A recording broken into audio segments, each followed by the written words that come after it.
नमस्कार, मैं हूं नवजोत रंधावा। शुभ कार्य के लिए बचे हैं सिर्फ 2 दिन और फिर 4 महीने का इंतजार करना होगा आपको, क्योंकि देवशयनी एकादशी पर श्री हरि विष्णु योग निद्रा में चले जाएंगे।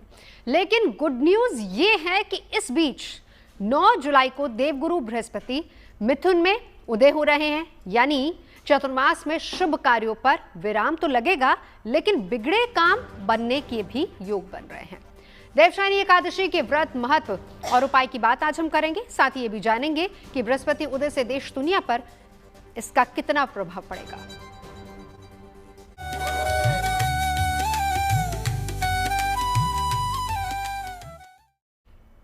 तो रविवार यानी कि 6 जुलाई को देवशयनी एकादशी है। ये पर्व हर साल आषाढ़ महीने में मनाया जाता है। इस दिन श्री हरि विष्णु और माता पार्वती की पूजा का विधान है। लक्ष्मी नारायण की कृपा पाने के लिए देवशयनी एकादशी का व्रत रखा जाता है। क्या पूजा विधान है और इस अवसर पर कैसे आप सौभाग्य की प्राप्ति कर पाएंगे, तमाम उपायों पर हम आगे चर्चा करेंगे। खास बात यह है कि इस बार देवशयनी एकादशी पर कई दुर्लभ योग बन रहे हैं और इस पर भी हम अपने ज्योतिष आचार्यों से आगे चर्चा करेंगे। धर्मशास्त्रों में देवशयनी एकादशी को सौभाग्य की एकादशी भी कहा जाता है। इस दिन पूरे मन और नियम से श्री हरि और माता लक्ष्मी का पूजन करने से समस्त समस्याओं और पापों का नाश होता है, मन शुद्ध होता है, दुर्घटनाओं के योग टल जाते हैं और तन मन में नई ऊर्जा का संचार होता है। देवशयनी एकादशी से ऐसा मानते हैं कि भगवान सो जाते हैं, देवता सो जाते हैं, हरि यानी नारायण भगवान विष्णु सो जाते हैं और इसीलिए शुभ काम बंद हो जाते हैं। तो क्या वाकई में देवशयनी एकादशी से देवता सो जाते हैं, भगवान सो जाते हैं? देखिए, हरि का अर्थ और देव का अर्थ तेज तत्व से भी है। जो देवशयनी और हरिशयनी में आया है शब्द, उसका अर्थ तेज तत्व से भी होता है। इस समय में अगर आप देखें तो सूर्य, चंद्रमा और प्रकृति का तेज कम होता जाता है। इसीलिए कहा जाता है कि देव शयन हो गया है, देवता सो गए हैं। तेज तत्व के कमजोर होने पर या शुभ शक्तियों के कमजोर होने पर अगर काम किया जाता है तो काम के परिणाम शुभ नहीं होते। इसके अलावा कामों में बाधा आने की संभावना भी होती है। तो चूंकि इस समय तेज तत्व कम होता है, शुभ शक्तियां कमजोर होती हैं, इसीलिए इस समय से अगले 4 महीने तक शुभ कार्य करने की मनाही होती है। क्योंकि जब चारों तरफ शुभता नहीं होगी, जब चारों तरफ शुभ शक्तियां नहीं होंगी, तब कार्य करने के परिणाम आपके लिए शुभ नहीं होंगे। इसी को इनडायरेक्टली कह दिया जाता है कि देवता सो गए हैं या भगवान का शयन हो गया है। तो चतुर्मास में शुभ कार्य वर्जित होते हैं, लेकिन अच्छी बात यह है कि 9 जुलाई से देवगुरु बृहस्पति उदय हो रहे हैं, तो एक शुभ संकेत है। ज्योतिष में बृहस्पति सबसे शुभ ग्रह माने जाते हैं। बृहस्पति यानी कि गुरु एक राशि में 13 महीने रहते हैं और 9 तारीख को देवगुरु बृहस्पति उदय हो रहे हैं। ज्योतिष के जानकारों का मानना है कि इससे हालात बेहतर होंगे, देश और दुनिया में सकारात्मक प्रभाव पड़ेगा। गुरु के उदय होने से स्थिरता आएगी, सुख शांति का संचार होगा। तो चलिए चर्चा की शुरुआत करते हैं। खास मेहमान हमारे साथ जुड़ चुके हैं, मैं परिचय करा देती हूँ। बाने आ रहे एस्ट्रोलॉजर हमारे साथ मौजूद है, प्रतीक भट्ट एस्ट्रोलॉजर हमारे साथ हैं, पंडित दिवाकर त्रिपाठी भी हमारे साथ जुड़ चुके हैं एस्ट्रोलॉजर, और साथ ही साथ पंडित हनुमान मिश्रा जी भी हमारे साथ जुड़ चुके हैं। बहुत बहुत स्वागत है। शुरुआत करूंगी दिवाकर जी आप ही से। सबसे पहले, क्योंकि तारीख को लेकर भी कंफ्यूजन है, जैसा हर बार त्योहारों पर्व को लेकर होता है, लेकिन इस बार देवशयनी एकादशी कब है, तो इसको क्लियर कर दीजिए। और एक और बात, क्या वाकई देवता सो जाते हैं, क्या वाकई कोई शुभ कार्य नहीं होता? जी नमस्कार, और सभी विद्वजनों को भी मेरा नमस्कार। देखिए, हर साल आषाढ़ शुक्ल पक्ष एकादशी तिथि को हरिशयनी एकादशी व्रत किया जाता है। और ऐसी मान्यता है कि इस दिन श्री हरि विष्णु जगत के पालनहार, जो सकारात्मक ऊर्जा के स्वामी हैं, जो हमारी रक्षा करते हैं, हमारी देख रेख करते हैं, वो चीर निद्रा में चले जाते हैं 4 महीने तक के लिए, कार्तिक शुक्ल पक्ष एकादशी तिथि तक के लिए। ऐसी स्थिति में मांगलिक कार्य जितने भी हैं, विवाह वर देखना या कन्या वरण करना या किसी भी तरीके का जो मांगलिक गृह प्रवेश इत्यादि है, यह विराम लग जाता है, इसके शुभ मुहूर्त रुक जाते हैं, बंद हो जाते हैं, ऐसी मान्यता है। और इस वर्ष जो एकादशी तिथि है, जो तिथियों में भ्रम की स्थिति बनी है, इसमें विवाद नहीं है। कारण क्या है कि एकादशी तिथि का जो मान है वो आरंभ हो रहा है 5 जुलाई की शाम को 6:28 पर, काशी के पंचांग के अनुसार हम यहाँ बात कर रहे हैं। और 6 जुलाई को रात में 8:22 तक यह व्याप्त होगा। इस कारण से सूर्योदय से लेकर के रात में 8:22 तक एकादशी तिथि प्राप्त हो रही है। इस कारण से एकादशी तिथि जिस दिन हम भगवान श्री हरि विष्णु को चीर निद्रा में सुलाएंगे, पूजा अर्चन करके उनको चीर निद्रा में भेजेंगे, वह तिथि होगी 6 जुलाई। इसमें निर्विवाद है, कोई विवाद है नहीं है। ये इसी दिन आषाढ़ी एकादशी, जिसे पद्मा एकादशी भी कहा जाता है, मनाया जाएगा। चलिए लौटती हूँ आपके पास एक बार हनुमान जी, अब आपको इंक्लूड कर लेती हूँ। कहा जा रहा है कि बस अब 2 दिन बाकी हैं जब आप शुभ कार्य कर सकते हैं, उसके बाद शुभ कार्यों पर विराम लग जाएगा। कौन से शुभ संयोग इन दोनों दिनों में बन रहे हैं और कितने शुभ ये 2 दिन माने जाएंगे फिर? जी, वैसे तो इन 2 दिनों में कोई विशेष मुहूर्त नहीं है, जैसे कोई गृह प्रवेश मुहूर्त नहीं है, विवाह का मुहूर्त नहीं है, मुंडन का नहीं है, लेकिन विद्यारंभ मुहूर्त है। तो यदि आप इन 2 दिनों में करवाना चाहें तो करवा सकते हैं। एक अच्छा योग बन रहा है, सर्वार्थ सिद्ध योग, तो इन 2 दिनों के बीच में आप वाहन और प्रॉपर्टी इत्यादि खरीद सकते हैं। अन्नप्राशन, यद्यपि अन्नप्राशन कई बार परंपरा के अनुसार जगह जगह पर कुछ खास तिथियों में मनाया जाता है, जैसे मेरे यहाँ होली के आसपास मनाया जाता है, कहीं पर मकर संक्रांति के आसपास, तो वो अलग अलग है। लेकिन अगर किसी के यहाँ ऐसी किसी विशेष तिथि का निर्धारण ना हो तो वो भी इन 2 दिनों के बीच हो सकता है। वैसे कोई बड़ा बृहद मुहूर्त नहीं है। रहा सवाल, अब जैसे कि हमारे पूर्व उन्होंने कहा कि चिर निद्रा में, मेरे ख्याल से उसे योग निद्रा कहना ज़्यादा उचित रहेगा, क्योंकि चिर निद्रा को हम अक्सर थोड़ा सा नकारात्मक भाव में लेते हैं। तो श्री हरि प्रतीकात्मक रूप से शयन करने चले जाते हैं, लेकिन ऐसा नहीं कि संपूर्ण देव सो जाते हैं, वो प्रभार देकर जाते हैं।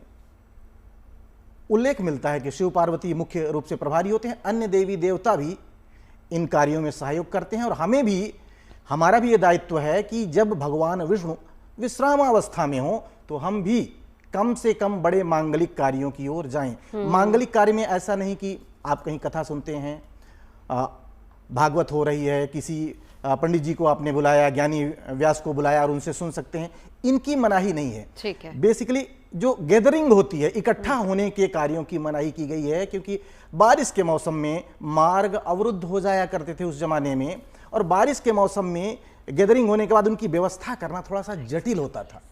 इसलिए ये ऋतु का कारण है, बहुत ज्यादा ग्रह गोचरीय नहीं, बल्कि ऋतु को ध्यान में ऋतु को ध्यान में रखना होता है। प्रतीक जी, अब आपके पास आते हुए फिर उसके बाद बाना जी के पास जाऊंगी।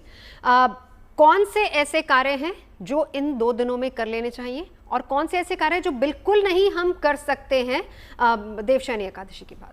देखिए, विवाह को निश्चित तौर पर टाला जाना चाहिए, क्योंकि सृष्टि को चलाने वाले नारायण हैं, श्री हरि विष्णु हैं।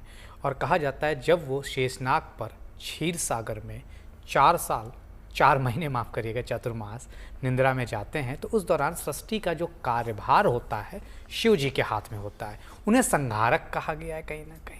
तो इसलिए ये कार्य उस दौरान शुभता सृष्टि पे कम हो जाती है। और जैसे ज्योतिष भी कहता है, अगर बृहस्पति अस्त है तो शुभ कार्य नहीं होंगे। हर चीज़ को बृहस्पति से देखा जाता है। तो शुभ कार्य खास तौर से, क्योंकि बृहस्पति कारक जिन चीज़ों का है वही इंपॉर्टेंट है। कारक किस चीज़ों का है? नए घर खरीदने का। कारक किस चीज़ का है? विवाह का।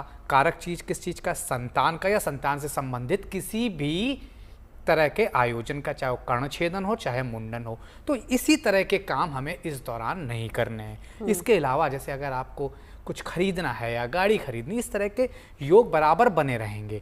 आपको कहीं घर में गृह प्रवेश हो चुका है लेकिन शिफ्ट करना है, आप कर सकते हैं, सिर्फ पितृपक्ष छोड़ दीजिएगा, बाकी आप सावन में कर सकते हैं। आखिर शिव जी का महीना है, हम कैसे उसे खराब कह सकते हैं। तो इस दौरान हमें समझना होगा जो बृहस्पति से संबंधित कार्य है, क्योंकि श्री हरि विष्णु सिर्फ सोने गए हैं, सारी सृष्टि नहीं सो रही है। और सोने का तात्पर्य यह है कि उन्होंने कार्यभार सौंपा है, ऐसा नहीं वो निंद्रा में गए तो वो पूरी तरह से उनकी पावर खत्म हो गई, नहीं। तो आप इस दौरान जो बृहस्पति से संबंधित कार्य, विद्या आरंभ का कार्य, इनको टालिए, बाकी कोई भी कार्य कर सकते हैं। विवाह नहीं करना चाहिए, विवाह के लिए फिक्स भी विवाह नहीं करना चाहिए, नई प्रॉपर्टी नहीं खरीदनी चाहिए और गृह प्रवेश नहीं करना चाहिए। गृह प्रवेश पहले हो चुका है तो शिफ्टिंग हो सकती है अभी। तो इस तरह की सारी चीज़ें रहेंगी। और उसी के साथ साथ 9 जुलाई को जब बृहस्पति उदय हो जाएंगे तो ये समस्या खत्म हो जाएगी पूरी तरह से। तो खास तौर से बृहस्पति के उदय होते ही बाकी शुभ कार्य किए जा सकते हैं। तो ज्योतिष को समझना होगा, लोग इस तरह से डरा रहे हैं कि अब सारे शुभ कार्य बंद, ऐसा नहीं है। पर्टिकुलर जो बृहस्पति से संबंधित है उसे बंद रखने, बाकी सब चलते रहेंगे, बाकी सब चलते रहेंगे। उनमें भी कौन कौन से हैं, जरा एक दो वो भी बता दीजिए। निश्चित तौर पर आप गाड़ी से खरीद सकते हैं, आप घर में शिफ्ट हो सकते हैं, कोई भी घर की डील कर सकते हैं, गृह प्रवेश मत करिएगा। अब आपने बृहस्पति से संबंधित बात की तो फिर विद्या का आरंभ भी, विद्या आरंभ मैंने मना किया, विद्या आरंभ मना किया। मैंने कहा संतान से संबंधित कार्य मना किया, संतान के कारक हैं बृहस्पति। और विवाह के कारक, विवाह ना फिक्स करना ना विवाह करना है। संतान से संबंधित कोई कार्य नहीं करना, चाहे वो कर्ण छेदन हो, चाहे मुंडन हो, चाहे विद्या आरंभ हो, ये नहीं करना। बाकी सारे कार्य कर सकते हैं, जो भी कार्य बचे इन कार्यों के अलावा। ठीक है। तो इस दौरान वान्या जी, गुड न्यूज कहाँ मिलेगी फिर आगे? देखिए अभी नवजोत जी, सबसे पहले जब अभी 9 जुलाई को जब बृहस्पति देव जो हैं वो उदय हो जाएंगे तो आप देखेंगे बहुत सारी पॉजिटिव चेंजेस आएंगे। लोगों का जो इंक्लिनेशन है वो टुवर्ड्स स्पिरिचुअलिटी और बढ़ जाएगा, यहाँ तक कि आपको उनकी वाणी में भी एक स्पिरिचुअल अलाइनमेंट मिलेगा। अभी आपने देखा पास्ट में काफ़ी सारे ऐसे इंसिडेंट्स हुए जिससे लोगों का जो एक तरह से इमोशनल हेल्थ है वो भी बहुत ज़्यादा डिस्टर्ब हुई है। पर अभी जब बृहस्पति उदय होंगे तो ये एक कहीं ना कहीं एक रे ऑफ होप है। इसके आगे भी बहुत सारे प्लैनेटरी ट्रांसिट्स हैं, जैसे कि अभी जो है आप देखेंगे 28 जुलाई के बाद मंगल जो है, मंगल केतु की जो युति बनी हुई है सिंह राशि में, ये भी जो है कहीं ना कहीं खत्म हो जाएगी। शनि वक्री हो जाएंगे, सूर्य का राशि परिवर्तन जो है वो 16 जुलाई को हो जाएगा। तो आप देखेंगे बहुत सारी राशियों पर इसका बहुत ज़्यादा पॉजिटिव इम्पैक्ट पड़ेगा। और ये जो टाइम होता है, ये जो 4 मंथ्स होते हैं, जो चतुर्मास का समय होता है, ये होता है सेल्फ से कनेक्ट होने का, एनलाइटमेंट का, स्पिरिचुअलिटी का। क्योंकि श्री हरि जो है वो योग निद्रा में सोते हैं, तो कहीं ना कहीं आप इस पूरे टाइम को एक गोल्डन अपॉर्चुनिटी लेके मेडिटेशन कीजिए, ध्यान कीजिए, संकल्प लीजिए कैसे आप अपनी चीज़ों को अच्छा कर सकते हो। इस टाइम पर आप मेडिटेशन में बैठिए, जो भी आपको अपनी लाइफ में करना है। गुरुदेव बृहस्पति बहुत सारी अच्छी चीज़ों के कारक हैं। आपकी जो है जिनकी मैरिजेस हैं, अभी ये 4 मंथ्स कुछ नहीं होगा, लेकिन उनसे रिलेटेड और जैसे एजुकेशनल चीज़ें हो गई, वो कहीं ना कहीं आप देखेंगे चीज़ों में चेंजेस आएंगे। इसके अलावा जो है धर्म, सनातन का डंका जो है और ज़्यादा ऊपर उठेगा। और जो इतने सारे उथल पुथल हो रही थी उसमें भी आप देखेंगे कहीं ना कहीं थोड़ा सा you will see a sign of relief.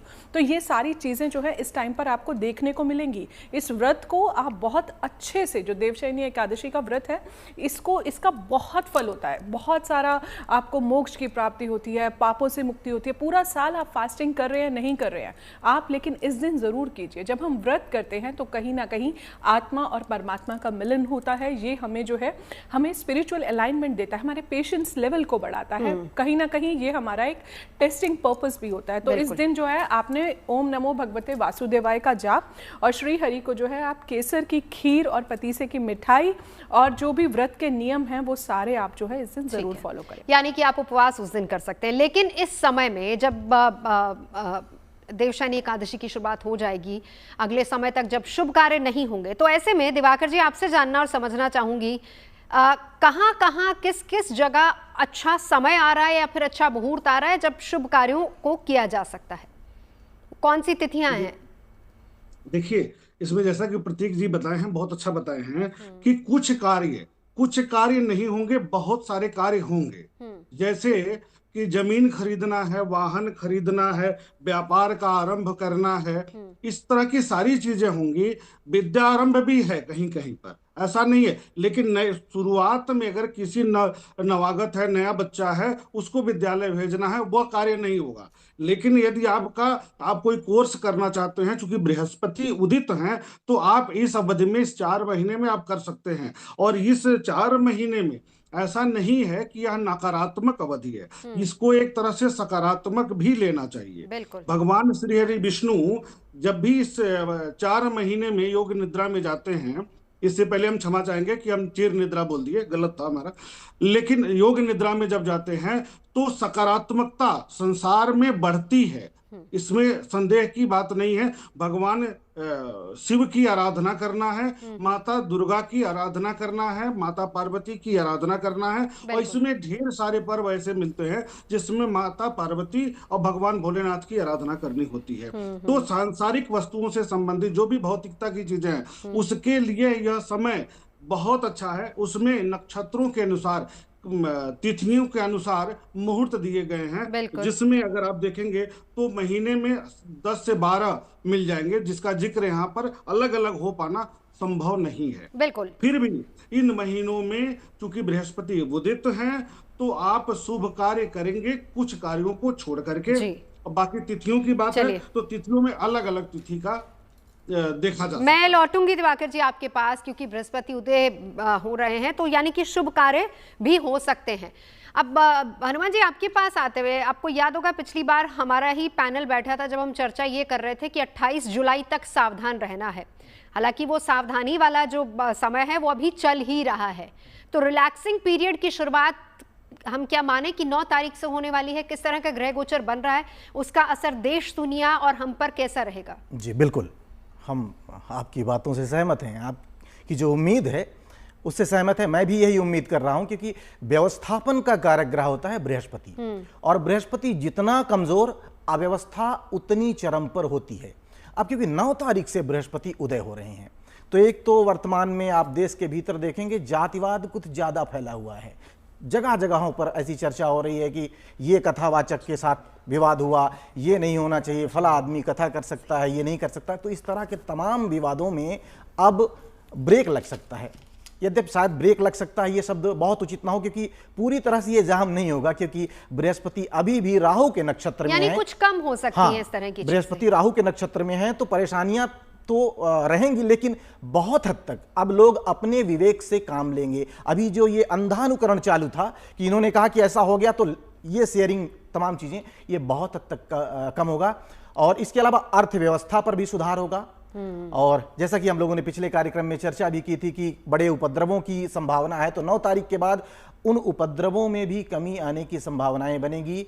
अर्थव्यवस्था, व्यवस्थापन, कार्य क्षेत्र, शिक्षा, इन तमाम क्षेत्रों में सुधार होने से हम राहत की सांस लेंगे। ये एक सकारात्मक बिंदु है। ठीक है जी। एक बार प्रतीक जी आपके पास आते हुए मैं इसी को जरा देश और दुनिया से जोड़ूं। हनुमान जी की बात को थोड़ा आगे बढ़ाइएगा। अगर हम ये कहें कि थोड़ा रिलैक्सिंग पीरियड 9 तारीख से शुरू हो रहा है, इसको दुनिया के, देश दुनिया के परिप्रेक्ष्य में दोनों में समझाएगा, तो क्या हम ये माने कि जो हलचल, चाहे वो ईरान और इजराइल के बीच में है, चाहे फिर यूक्रेन और रूस के बीच में है, क्या वहां पर भी थोड़ा तनाव कम होने की कोई उम्मीद नजर आ रही है? देखिए, फिर कहूँगा डरना मना है, सावधान रहना है, लेकिन उम्मीद नजर नहीं आ रही है। उसकी वजह समझ लीजिए। तो फिर बृहस्पति यानी उस मोर्चे पे गुड न्यूज नहीं दे रहे। बृहस्पति के उदय होने से फर्क क्या पड़ रहा है? बृहस्पति अस्त थे, शुभ कार्य नहीं हो रहे थे। उनकी कोई भी ग्रह जब अस्त होता है वो पावरलेस नहीं होता है, वो अपनी पावर सूर्य को दे देता है। तो सूर्य बृहस्पति की पावर चाहते हैं, मंगल की पावर चाहते हैं, शुक्र की पावर चाहते हैं और बुध की पावर चाहते हैं। वो हमेशा चाहते हैं, वो निगेटिव पावर नहीं चाहते शनि राहु केतु की, लेकिन बाकी ग्रहों की पावर खुद चाहते हैं, चंद्रमा का वैभव चाहते हैं वो। तो इसलिए कोई समस्या कहीं थी ही नहीं। समस्या सिर्फ शुभ कार्य वर्जित थे उस दौरान जब तक अस्त थे। अब इसका असर क्यों खराब अभी भी मुझे दिखता है। देखिए, सृष्टि का आखिरी जो नंबर है वो 9 है। 2025 9 अंक पे आता है। यहाँ से नया शुरुआत हर बार होती है। जैसे कहते हैं ना 30 साल का जो शनि का साइकिल है उसका मेजर चेंजेस आते हैं। आप याद कर लीजिए, खासतौर से हम 1992 से लेके पीछे से बैक ट्रैक करिए, कब वर्ड में चेंजेस आए हैं। शनि की साइकिल से वर्ड में चेंजेस आते हैं, बृहस्पति की 12 साइकिल से वर्ड में चेंजेस आते हैं। अभी बृहस्पति अतिचारी है। 6 महीने में जो ग्रह 13 महीने में राशि बदलता हो वो 6 महीने में राशि बदलना है 30 अक्टूबर को। तो आप कैसे उम्मीद करते हैं? प्लैनेट ऑफ स्टेबिलिटी सूर्य और बृहस्पति हैं, और जो planet of stability Brihaspati total damage चल रहा है। अभी कभी अस्त हो जाते हैं, कभी राहु के नक्षत्र में फंसे हुए हैं, तो कभी अतिचारी हैं। उसमें अंक 9 जो कि सृष्टि का अंतिम अंक है, मंगल का है, जिसमें मंगल केतु की युति, और इस तरह की तमाम युति मंगल इस पूरे साल, ऐसा जनरली मैंने नहीं देखा, पहला साल मुझे काफ़ी 15-20 सालों में दिख रहा है जो मंगल इतने खराब रहे। पहली बार 4-5 महीने तक तो नीच के रहे हैं, उसके बाद वहां से निकले तो इधर फंस गए सिंह राशि के साथ। अब आप देखिए, जनवरी से ये ताना बाना शुरू हुआ है और 28 जुलाई तक चल रहा है, 7 महीने चले गए। उसके बाद आप अगर एक्सपेक्ट करते हैं कि देश दुनिया में शांति आएगी तो ये गलत है, नहीं आएगी। बृहस्पति के उदय होने से, शनि वक्री होने से, शनि है आदेश लेने वाला ग्रह, जब वक्री होते हैं तो आदेश देने वाला बन जाता है, तो व्यवस्था बेटर होगी। जैसा कि पंडित जी कह रहे थे, जो जातिवाद फैला है, फला ढिका फैला, इसमें कमी आएगी। लेकिन स्थितियां, जो ये युद्ध है ईरान इजराइल का हो, इराक भी इसमें आएगा, पाकिस्तान भारत का भी कुछ ना कुछ फिर से होगा, विद इन दिस ईयर होगा, और इस तरह की घटनाएं और जगहों पे फैलेंगी। तो हम जो बात कर रहे थे, दंगे, इस तरह की घटनाओं के चांसेस बनते हैं पूरे साल। 2026 से पहले राहत की उम्मीद मुश्किल है। लेकिन हम तो बात कर रहे थे ना, आपको याद होगा पिछली बार, हनुमान जी आपको भी याद होगा, हमने बात की थी कि 28 तारीख तक तनाव वाली स्थितियां हैं, थोड़ा राहत है। उसके बाद तो उस बीच अगर हम कहें कि 9 तारीख को अगर बृहस्पति उदय हो रहे हैं, तो फिर इसका मतलब हमें कुछ तो राहत। बृहस्पति उदय, सबके कारकत तो अलग अलग हैं सर, बिल्कुल ठीक कर रहे हैं भट्ट साहब की। सबके कारक, बृहस्पति कुछ चीजों का कारक है, लेकिन अभी शनि की जो स्थिति है, राहु केतु की जो स्थिति है, तो अभी वैश्विक स्थिति में बड़ा जो है सुधार होता हुआ नजर नहीं आ रहा है। उन्होंने बोला शनि भी अपनी अंतिम राशि मीन में है, अब परिवर्तन होता है, पूरे वर्ल्ड में परिवर्तन होता है, इंडिया में नहीं पूरे वर्ल्ड में होता है। इस तरह की सारी चीजों की बानगी जो है वो 2025 देख रहा है, तो कहीं ना कहीं सफर तो करना पड़ेगा। हाँ, ईश्वर से यही प्रार्थना है कि ये 9 जुलाई में उदय, 13 जुलाई को वक्रता और 27 को मंगल केतु का अलग हो जाना, इससे राहत आएगी। लेकिन अगर आप ये सोचती हैं सब शांत हो जाएगा, फौरी राहत, तो हाँ फौरी राहत है, और 5 महीने जो अगले रहेंगे थोड़े बेटर रहेंगे, लेकिन स्थिति अभी भी गंभीर रहेगी। चलिए वान्या जी, अब आपके पास आते हुए फिर उसके बाद यहीं से हम चर्चा बाकी अपने पैनलिस्ट से भी करेंगे। अब मैं सीधा यहाँ राशियों की बात करती हूँ। अगर हम कहें कि आने वाले समय में जो इस तरह के परिवर्तन हो रहे हैं, कहीं ना कहीं जिसको कह रहे हैं कि फौरी राहत, तो एक एक राशि के बारे में, पहली 3 राशियों की अगर हम बात करें, क्या इनको राहत मिलेगी या फिर ये थोड़ा सा इनको अभी भी अलर्ट रहने की जरूरत है? मेष, वृषभ, मिथुन। देखिए, अभी ये जो ओवरऑल जो आपका ट्रांजिटरी चल रहा है, इसमें जो है कुछ पर्टिकुलर राशियां, जैसे अगर हम सबसे पहले हम मेष राशि की बात करते हैं, टू एन एक्सटेंट राहत मिलेगी। जो डिस्कशन चल रही थी उसी की कंटिन्यूटी अगर मैं रखूं तो, क्योंकि मंगल का साल है, इस तरह के इवेंट्स जो हैं वो आपको अभी आगे भी होते मिलेंगे, आरंभ से अंत तक। 9 है, कंप्लीशन का नंबर जरूर है, लेकिन साल के राजा जो है वो भी सूर्य, मंत्री भी सूर्य है, तो कहीं ना कहीं आपको अभी भी fire accidents, air crashes, political चीज़ों में जो है उथल पुथल आपको मिलनी है। मेष की बात करते हैं, अगर स्पेसिफिकली हम गुरुदेव बृहस्पति के उदय होने के कॉन्टेक्स्ट में बात करते हैं, तो 3rd हाउस कहीं ना कहीं इनके लिए अच्छा रहेगा। जो इनका फ्रेंड सर्कल था, जिनसे इनकी बहुत टाइम से कुछ बात नहीं हो रही थी, तो वो जो है चीज़ें होंगी, साहस बढ़ेगा और ज़्यादा चीज़ों में, पराक्रम बढ़ेगा, पॉजिटिव बढ़ेगी। कहीं ना कहीं इनका जो है 3rd हाउस से जब गुरुदेव बृहस्पति जो है गोचर करेंगे, ओम नमो भगवते वासुदेवाय का आप जाप करते रहें। वीरवार को आप अपने गुरु से जो है जरूर मिलते रहें, उनको कुछ ना कुछ पीली मिठाई जो है वो आप अर्पित करते रहें। वृषभ राशि की अगर हम बात करते हैं, 2nd हाउस, कहीं ना कहीं गुरुदेव बृहस्पति जो है आपके 2nd हाउस से गोचर करेंगे, तो आपकी लाइफ में आपका जो फिनेंशियल स्टेबिलिटी है, जो फिनेंशियल स्ट्रगल जो है वो आपको आ रहा था, तो कहीं ना कहीं आर्थिक चीज़ें जो है आपको, फिनेंशियल अबंडेंस, कहीं ना कहीं से भी अचानक से आप देखेंगे कि आपको फैमिली से कुछ ना कुछ फिनेंशियल सपोर्ट जो है इस टाइम पर जो है आपको मिलने लगी है। ओवरऑल आपके लिए ये जो परिवर्तन है ये कहीं ना कहीं कंपैरेटिवली अच्छा है। मिथुन राशि की अगर हम बात करते हैं, तो गुरुदेव बृहस्पति जो है ऑलरेडी जो है आपकी राशि में ही चल रहे हैं, तो कहीं आप बहुत टाइम से अगर आपकी मैरिज नहीं हो रही थी तो आपका जो मैरिटल स्टेटस जो है अभी जो है बहुत हाई प्रोबेबिलिटी होगी कि आपकी शादी जो है हो सकती है। हेल्थ आपकी जो है काफ़ी अच्छी रहेगी, हेल्थ की आप ज़्यादा टेंशन मत लें। ये वो गोल्डन पीरियड है जिसको जो है आप जो है इसको एनकैश करें, मैं कहूँगी ये जो टाइम है, क्योंकि अतिचारी भी हैं गुरुदेव बृहस्पति और मल्टीपल टाइम्स इन डिफरेंट राशिज, क्योंकि अभी देखिए अक्टूबर में कर्क में जाएंगे, फिर दिसंबर में फिर से बैक आ जाएंगे। सो आप देखिए normally this is not the normal behaviour of Jupiter, this is not normal. आप देखेंगे तो इतना राशि परिवर्तन जो हो रहा है, तो मिथुन के लिए मैं कहूंगी कि ये राशि परिवर्तन जो है अच्छा है। कर्क की अगर हम बात करते हैं तो आपका 12th हाउस, आपको इस टाइम पर बहुत ज़्यादा जो है अपनी हेल्थ का ध्यान रखना है। आप ट्राई करें कि आप किसी भी लीगल चीज़ में ना फंसे अननेसेसरी का। किसी से भी अगर आप इस टाइम पर आर्ग्यूमेंट करते हैं तो वो आपके लिए उतना बेटरमेंट के लिए नहीं होगा। एक्सपेंसेस को आप थोड़ा सा कंट्रोल करें, थोड़ा सा अपने विश लिस्ट के साथ थोड़ा सा कॉम्प्रोमाइज करें। एक आई वॉच जो है आप रखें, और कहीं ना कहीं फॉरेन ट्रैवल के लिए अगर आप जाना चाहते हैं तो इस टाइम पर जो है आपका मैनिफेस्ट हो सकता है फॉरेन ट्रैवल। जितना हो सके आप गुरुदेव बृहस्पति की आराधना जरूर करें, क्योंकि आपका 12th हाउस इंपैक्ट। सिंह राशि का भी बता दीजिए। ठीक है, सिंह राशि की अगर हम बात करते हैं तो गुरुदेव बृहस्पति जो है आपके 11th हाउस से गोचर करेंगे, जो कि लाभ का जो है घर है। तो सिंह राशि के लिए ये जो टाइम है, जो अभी जो है मंगल केतु की युति जो है बनी हुई है, थोड़ा सा टफ है, थोड़ा सा आपको केयरफुल रहना है। लेकिन 16 जुलाई के बाद जब सूर्य का राशि परिवर्तन हो जाएगा, गुरुदेव बृहस्पति उदय हो जाएंगे, so it will be a great sign of relief. आपके फाइनेंशियल्स जो है आप देखेंगे आपको धन का लाभ हो रहा है। आपको आपके बड़े भाई बहनों जो आपकी एल्डर सिबलिंग्स हैं उनको आप उनसे जो है आपको काफी ज्यादा सपोर्ट मिल रहा है। आपकी लाइफ में कहीं ना कहीं मॉनेटरी इश्यूज जो इतने टाइम से चल रहे थे, प्लस आपके हेल्थ इश्यूज भी चल रहे थे बहुत टाइम से, उससे भी जो है आपको थोड़ा सा रिलीफ मिलेगा। लेकिन फिर भी मैं आप लोगों को बोलूंगी कि आप 16 तक एटलीस्ट जो है अपनी हेल्थ का बहुत अच्छे से ध्यान रखें। फाइनेंशियल मैटर्स आपके सॉल्व होंगे। ओम ग्राम ग्रीम ग्रोम सह गुरुवे नमः का अगर आप जाप करते हैं और विष्णु सहस्त्र नाम सुनते हैं तो आप देखेंगे आपकी लाइफ का ये पीरियड जो है आपको काफी बेटरमेंट और फाइनेंशियल स्टेबिलिटी देके जाएगा। तो चलिए 2 दिन बाद है देवशयनी एकादशी, लेकिन उससे पहले 2 दिन बहुत इंपॉर्टेंट शुभ कार्य आप कर सकते हैं। लेकिन उसके बाद कौन कौन सा ऐसा समय और कौन से ऐसे दिन बन रहे हैं जब आप कर सकते हैं शुभ कार्य, और क्या कुछ करना होगा आपको, ये सब आपको बताएंगे। शुभ कार्यों पर विराम, लेकिन कैसे बनेंगे काम? ऐसा नहीं है कि समय बहुत खराब है, समय बहुत अच्छा भी है, क्योंकि ग्रहों की भी चाल बदल रही है। कुछ ग्रह वक्री हो रहे हैं और कुछ उदय हो रहे हैं। इसी को लेकर हम यहाँ से चर्चा को आगे बढ़ाते हैं। दिवाकर त्रिपाठी, जब आपके पास आते हुए, मैं अगर समय की बात करूं आने वाले समय की, तो तमाम ग्रहों की पहले तो दशा बताइए क्या क्या रहेगी और क्या संकेत वो देंगे। देखिए, सभी विद्वान लोग लगभग बातें कह चुके हैं, लेकिन एक बात मैं यहाँ जोड़ना चाहूंगा कि जैसे सूर्य और बृहस्पति इस समय मिथुन राशि में है और उस पर राहु की दृष्टि है। शुक्र वृष राशि में स्वराशि में है, अपने घर में है, उस पर शनि की दृष्टि पड़ रही है। तो 2 चीजों पर पहले राष्ट्रीय स्तर पर हम बात कर लें तो भारत में जो महिला शक्ति है उसके लिए एक सकारात्मक समय है, उसके नेतृत्व क्षमता में वृद्धि का समय है। तो इस बीच में हम देखेंगे कि काफी क्षेत्रों में, चाहे वो एजुकेशन का क्षेत्र हो, सैन्य क्षेत्र हो, किसी भी क्षेत्र में देखा जाए तो ज्यादातर क्षेत्रों में महिलाओं के वर्चस्व में वृद्धि देखने को मिलेगा। यह एक सकारात्मक समय है महिलाओं के लिए विशेष करके।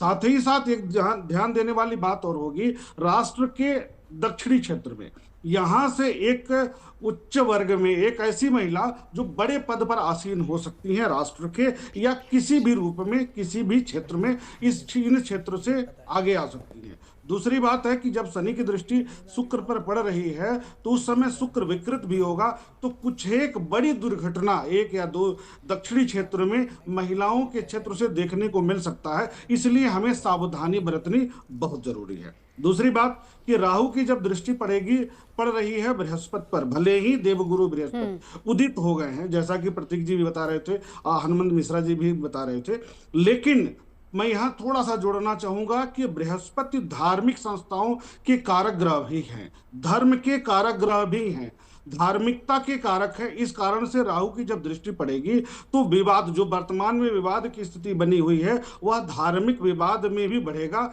और अभी तक बृहस्पति दबा हुआ था, अस्त स्थिति में होने के कारण जो ये जिस वर्ग का विरोध हो रहा था वो चुप था, उसके विस्फोटक स्थिति में पहुंचने की स्थिति बनती दिखाई देगी। विशेष करके राष्ट्र के पश्चिमी और उत्तर पश्चिमी, यानी पश्चिमी जो क्षेत्र है राष्ट्र का, वह थोड़ा सा अशांति वाला हो सकता है।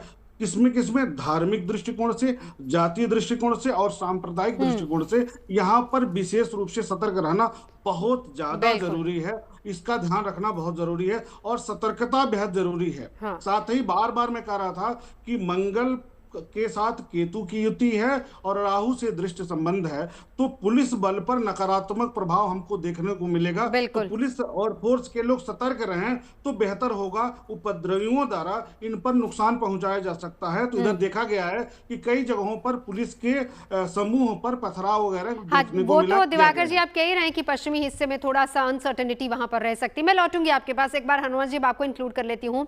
बृहस्पति का उदय, शनि वक्री, सूर्य का राशि परिवर्तन, क्या कुछ आने वाले समय में संकेत दे रहे हैं? कौन सी ऐसी राशियां हैं या लोग हैं या नंबर वाले लोग हैं जिनको अलर्ट रहना है और किन के लिए थोड़ा रिलैक्सिंग समय रहेगा? जी, वैसे देखिए ये ग्रह मंडल है, कभी कोई वक्री होता है तो कोई अस्त होता है। हाँ। कभी कुछ न कुछ चलता रहता है। पर जैसा कि प्रतीक जी ने भी कहा, बृहस्पति और त्रिपाठी जी ने भी कहा, बृहस्पति के ऊपर सबसे बड़ा दारोमदार होता है व्यवस्था का। व्यवस्था अगर चुस्त है तो उपद्रवी शांत हो जाते हैं, लेकिन यदि व्यवस्था ठीक नहीं है तो उपद्रवियों को मौका मिल जाता है। क्योंकि बृहस्पति अब स्थिति में बेहतर हो रहे हैं, इसलिए हम बेहतरी की उम्मीद कर सकते हैं। सब कुछ शांत नहीं होगा, क्योंकि सबसे बड़ा अशांत जो करने वाली स्थिति है, जहां एक बड़े जनसमूह का अशांति में शामिल होने वाली बात होती है, बिना शनि के एक बड़े वर्ग का एकत्रित होकर के अशांत होना या अशांत करना यह संभव नहीं होता है। उसकी स्थिति अभी ठीक नहीं है। वो अभी महीनों की बात छोड़ दीजिए, मुझे ऐसा लगता है सालों रहेगा। तो अव्यवस्थाएं बीच बीच में आती रहेंगी, क्योंकि लोग भावुक होंगे। जल तत्व की राशि में शनि है, वो भावुक होंगे, अपने ही नक्षत्र में है, कभी कभी अड़ियल हो जाएंगे। तो ये परंपरा चलती रहेगी, लेकिन राहत फौरी तौर पर मिल जाएगी, व्यवस्था चुस्त हो जाएगी, लिहाजा उपद्रवों में कमी आएगी। मैं ऐसी उम्मीद करता हूँ। अब किसी एक नंबर में बांध करके मैं किसी को भयाक्रांत नहीं करना चाह रहा हूं कि भाई फला नंबर के लोग यात्रा ना करें, फला नंबर ऐसा ना करें। मुझे ऐसा लगता है कि ये उचित नहीं होगा। लेकिन जिन लोगों की कुंडली में शनि की स्थिति कम से कम 8वें या द्वादश भाव में है, चतुर्थ भाव में है गोचर में, उन लोगों को, या कि जन्म के समय भी, उन लोगों को विशेष सतर्क रहने की आवश्यकता रहने वाली है। अब इसको आप खुद भी अनुभव करें, क्योंकि कई लोगों के पास कुंडली नहीं होती। किसी को बहुत जल्दबाजी की आदत है और जल्दबाजी में अक्सर चीजें खराब होती, तो इसका मतलब निसंदेह कहीं ना कहीं शनि उनके विरुद्ध पार्टी में या उनका विरोध करने वाली स्थिति में है। तो धैर्य के साथ काम करें। पर्टिकुलर एक व्यक्ति के लिए नहीं बता रहा हूं, सब अपने लक्षण को पहचानें कि यदि बहुत जल्दबाजी में काम बिगड़ रहा है, धैर्य के साथ काम करना शुरू कर दें। और 1-2 दिन नहीं, ये कई साल तक की ये स्थिति है। आदत डाल लीजिए। बृहस्पति की स्थिति बार बार बदलाव वाली है, जो व्यवस्था के कारक हैं, खुद अव्यवस्थित स्थिति में है, तो व्यवस्था का दारोमदार हम सब पर है। ठीक है। बड़े बुजुर्गों का कहना माने, जहां तक हो सके टेक्नोलॉजी की बजाय खुद पर निर्भरता ज्यादा जरूरी रहेगी। टेक्नोलॉजी बीच बीच में आपको परेशान कर सकती है, तो इन बातों का ख्याल रखें। और मुझे तो इसमें मैं आपको रोक रही हूँ, इसमें साथ ही साथ ये भी बताते चलिए ना कि 7.5 और ढैया वालों को भी अलर्ट रहना है या फिर उनके लिए थोड़ा समय ठीक? अब देखिए, 7.5 और ढैया एक गोचर की स्थिति है और गोचर ये कहता है कि इन लोगों को सावधान रहना चाहिए, इसमें कोई दो राय नहीं। लेकिन मैं ये मानता हूं कि यदि जन्मकालीन शनि आपका साथ दे रहा है तो 7.5 और ढैया बहुत ज्यादा आपके लिए दुष्प्रभावी नहीं होती है। अब इसकी ये लेंदी प्रोसेस है, जब तक कुंडली सामने ना हो तब तक बताना थोड़ा सा डिफिकल्ट होता है। हाँ। तो मैंने लक्षण बता दिए हैं कि यदि आपके कामों में इस समय बहुत ज्यादा अड़चने आ रही हैं और आप इरिटेट हो रहे हैं तो कूल हो जाइए। ये लक्षण, ये साइन सही नहीं है। शांत रह करके काम करिए, थोड़ा सा अलर्ट रहने की जरूरत है। प्रतीक जी यहीं से अपनी बात को आगे बढ़ाएगा, बदलावों को लेकर और साथ ही साथ अच्छी तिथियों को लेकर। देखिए, बिग बॉस जो कुंडली में होते हैं वो होते हैं आपके जन्मकालीन ग्रह। आपने प्रश्न पूछा इसलिए उस पर जरूर जोड़ूंगा। हनुमान मिश्रा जी ने बड़ा अच्छी बात बोली। तो ढैया हो या 7.5, लघु कल्याणी भी बोला गया है। हमने जरूर उसको अपभ्रंश करके या समझ लीजिए कमर्शलाइज करने के लिए डराने लगे। 7.5 साल खराब, 2.5 साल खराब। तो फिर साहित्य और हम सब तो मतलब कि मानव रूप में आए हैं। जो ऋषि थे उन्होंने उसे लघु कल्याणी क्यों बोला? कल्याण करने वाली, वो 2.5 साल। हाँ, लेकिन उसी के जिसके वो कारक है, मतलब मेहनत के कारक है। अगर आप चप्पलें घिसेंगे, मेहनत करेंगे, तो मैं लिख के दे सकता हूँ और ऐसे 50 कुंडलियों के उदाहरण दे सकता हूँ जो बड़े बड़े IASओ की है इस देश के, अपनी 7.5 पे उन्होंने चरम देखा। और उन सबको भी छोड़ दें, आपको जीवंत एग्जाम्पल और उदाहरण देता हूँ नरेंद्र मोदी। उनका पूरा पूरा उत्थान ही 7:30 के समय हुआ है। क्यों? क्योंकि 14 घंटे मेहनत करते 16 घंटे, और 4 घंटे मेहनत करने वाले परेशान रहते हैं। तो कल्याणी चाहे लधैया हो चाहे 7:30 हो, नुकसान नहीं देती है। हाँ, सिर्फ आप मेहनत कैसे कर रहे हैं, किस तरह से कर रहे हैं, और ईमानदारी कितनी अपने कार्यों के प्रति। हाँ, नंबर 2 के तरफ मेहनत कर रहे हैं तो लाभ नहीं मिलेगा, यही 7:30 ढैया खराब हो जाएगी। अब आपने प्रश्न किया बदलाव का, तो निश्चित तौर पर बदलाव का समय है। एक साइकिल चेंज होने जा रही है सृष्टि की, और वो साइकिल 9 नंबर हो चाहे शनि का मीन राशि में हो, ये सब यही दर्शाता है। तो ये उथल पुथल बनी रहेगी।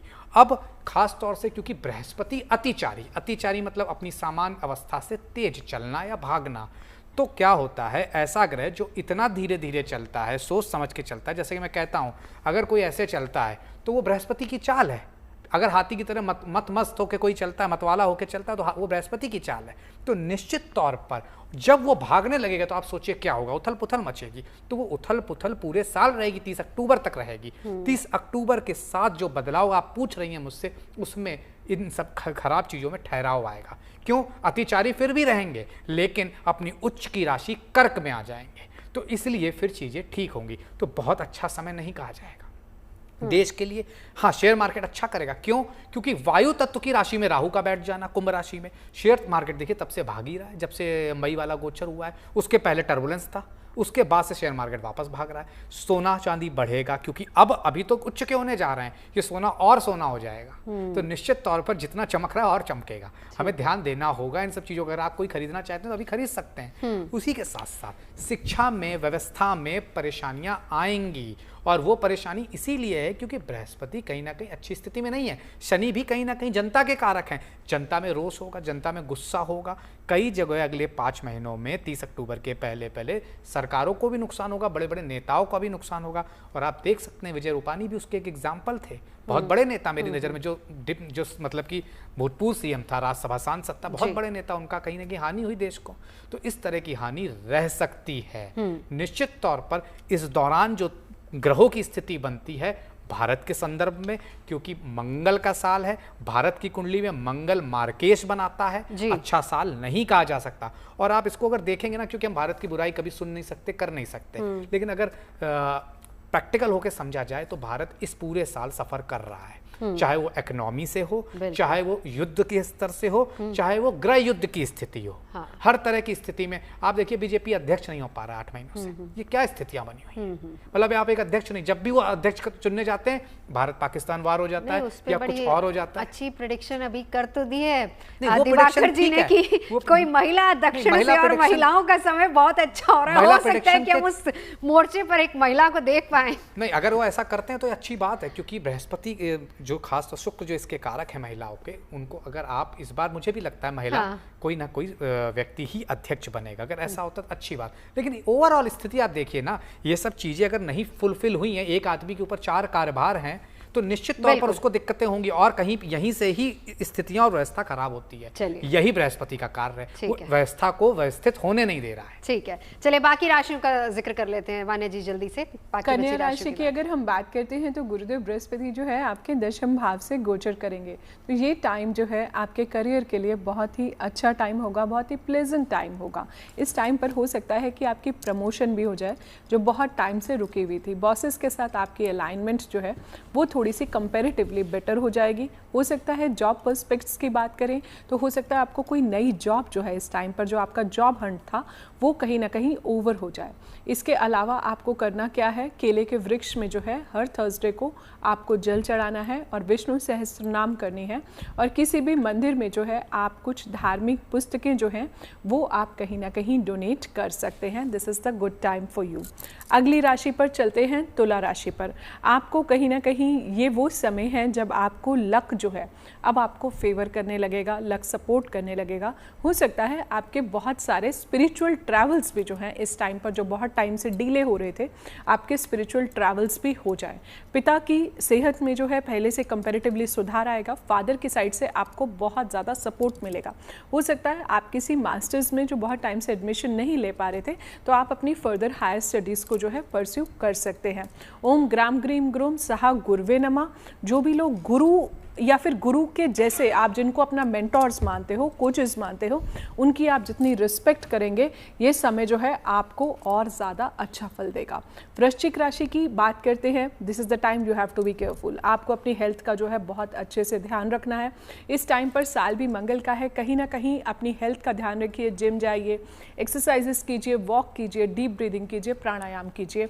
ये जो टाइम है यहाँ पर आप गुरुदेव बृहस्पति की जितनी आराधना करते हैं, आप नारायण कवच जो है वो भी कर सकते हैं, क्योंकि कवच कहीं ना कहीं हमें जीवन में शील्डिंग देता है और प्रोटेक्शन देता है। तो खास तौर पे यू हैव टू, आपको अपने लाइफस्टाइल चेंजेस करने पड़ेंगे। इस टाइम पर जो है आपको अपना बहुत अच्छे से ध्यान रखना पड़ेगा। धनु राशि की अगर हम बात करते हैं तो if you are single be ready to mingle. ये टाइम जो है आपकी मैरिज हो सकती है, मैरिटल पर्सपेक्ट्स हो सकते हैं, आपके जो डेली वेजेस जो है वो जो है आपकी सैलरी में जो है और ज़्यादा चेंजेस, पॉजिटिव चेंजेस जो हैं आ सकते हैं। आपके पार्टनर के साथ जो बहुत टाइम से आपका एक कोल्ड वॉर चल रहा था वो जो है इस टाइम पर आके रिजॉल्व हो सकता है। अगर कुछ कम्युनिकेशन मिसअंडरस्टैंडिंग्स भी हैं तो वो भी जो है इस टाइम पर आपकी क्लैरिफाई हो जाएंगी, और चीज़ों में कहीं ना कहीं मुझे लगता है कि आपका एक मैरिटल लव या फिर अगर कुछ चीज़ें ब्रेक ऑफ की तरफ भी जा रही थी तो वो अब रिजॉल्व होती जो है नज़र आएंगी। तो थोड़ा सा पेशेंस रखिए इस टाइम पर, क्योंकि मंगल का साल है तो कहीं ना कहीं रिएक्टिव और एग्रेशन जो है आपको अपने उससे निकालना पड़ेगा।